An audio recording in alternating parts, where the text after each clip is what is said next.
என்ன பெத்தார்களா? Love you தம்பி, love you தம்பி. 93 நினைக்கிறேன். 93 நாங்கள் திருப்பூருக்கு நான் வேலைக்கு வந்து 8வது படிச்சுட்டு அப்படியே எல்லாத்தையும் அப்படியே விட்டுட்டு சொல்லாம கொள்ளாம நேராக திருப்பூருக்கு வந்துட்டேன். அப்போ ஒரு நாளைக்கு 20 ரூபா சம்பளம் எங்களுக்கு. 20 ரூபா 7 நாளுக்கு 140 ரூபா வரும். அதில் ஒரு 70 ரூபா செலவு பண்ணிவிட்டு ஒரு 70 ரூபா ஊருக்கு அனுப்புவேன்.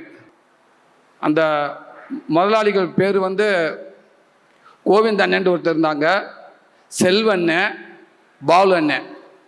நல்ல மனிதர்கள், நல்லா பார்த்துக்கிடுவாங்க, எனக்கு எந்த குறையும் வைக்க மாட்டாங்க. அப்படி பார்த்துக்கிட்டாங்க. நடக்காத இடம் இல்லை. இன்னைக்கு வந்து அங்கேருந்து